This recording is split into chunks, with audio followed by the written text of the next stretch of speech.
Hello बच्चों, चलिए प्रश्न पढ़ते हैं। तो ये प्रश्न जो कथन और कारण वाला प्रश्न है, कथन इसमें दिया हुआ है कि वेग स्थिरांक अभिकारकों के प्रारंभिक सांद्रण पर निर्भर नहीं करता। कारण इसका दिया कि प्रारंभ में अभिक्रिया के यथार्थ वेग को मापा नहीं जा सकता। तो पहला जो इसमें विकल्प दिया वो ये है कि दोनों ए कथन और कारण सही है और कथन कारण जो है कथन की सही व्याख्या करता है। दूसरा इसमें ये है कि कथन और कारण दोनों सही हैं, लेकिन कारण जो है वो कथन की सही व्याख्या नहीं करता। तीसरा है कि ए सही है लेकिन आर क्या है, गलत। चौथा इसमें कि ए गलत है, आर सही है। और सबसे अंत में ऑप्शन है आपके पास कि ए और आर दोनों गलत। तो सबसे पहले बात करें अगर इस प्रश्न में मुख्य अवधारणा की, तो देखो क्या होगी मुख्य अवधारणा जो इस प्रश्न में होगी वो होगी वेग स्थिरांक की सांद्रता पर निर्भरता। वेग स्थिरांक की सांद्रता पर निर्भरता।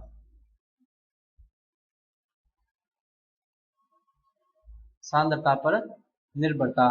अब देखो ये अपने कैसे सिद्ध करेंगे कि कौन सा कथन सही है। इसके लिए अपने लेंगे आरण्य समीकरण। आरण्य समीकरण क्या होती है, k बराबर a e की पावर माइनस ई ए अपॉन में आर टी। के यहाँ पे क्या होता है, वेग स्थिरांक। वेग स्थिरांक होता है। ई ए जो होती है वो होती है सक्रियण ऊर्जा। आर जो होता है वो होता है गैस नियतांक। गैस नियतांक। और टी होता है ताप। और ए होता है आरेनियस गुणांक।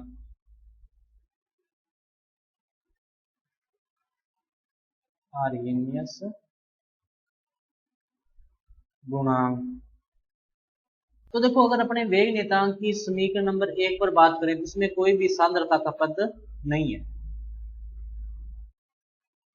सांद्रता का पद इसमें नहीं है। तो इसके आधार पर अपने कह सकते हैं कि वेग स्थिरांक का मान सांद्रता पर निर्भर नहीं करता। सांद्रता पर निर्भर नहीं करता। सांद्रता पर निर्भर नहीं करता। अब देखो पहला कथन तो क्या हो गया, यानी कथन जो दिया वो तो क्या है, सही है। अब दूसरा इसने क्यों नहीं निर्भर करता, तो इसने कारण क्या दिया कि यह अभिक्रिया को प्रारंभिक वेग को मापा नहीं जा सकता। नहीं, दिया गया कारण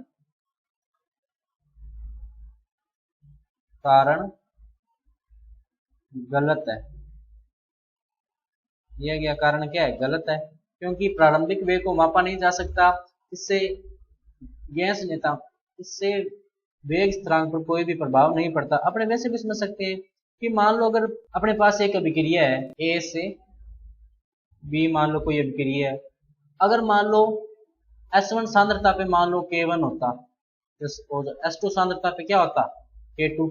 तो एक ही अभिक्रिया के लिए अलग अलग वेग नियतांक हो जाते हैं, जो कि संभव नहीं है कि 1 मोल पे सांद्रता पे वेग नियतांक कुछ और है, 10 मोल पे कुछ और है, और 100 मोल पे वेग स्थिरांक का मान क्या हो गया, कुछ और, जो कि संभव नहीं है। क्योंकि एक अभिक्रिया के लिए वेग स्थिरांक का मान क्या होता है, स्थिर होता है। तो वेग स्थिरांक इसलिए नहीं निर्भर करता क्योंकि उसकी सांद्रता को नहीं मापा जा सकता। वेग स्थिरांक इसलिए निर्भर करता है क्योंकि किसी भी अभिक्रिया के लिए वेग स्थिरांक का मान क्या होता है, नियत होता है। तो यहाँ पे जो कथन दिया हुआ है वो तो क्या है, सही है, लेकिन इसका जो कारण है वो क्या है, गलत है। सही विकल्प क्या हो जाएगा इसमें, विकल्प नंबर सी, यानी कि ए सही है और आर क्या है, गलत। तो बच्चों ये था आपका उत्तर। मैं आशा करता हूँ आपको समझ में आया होगा। धन्यवाद।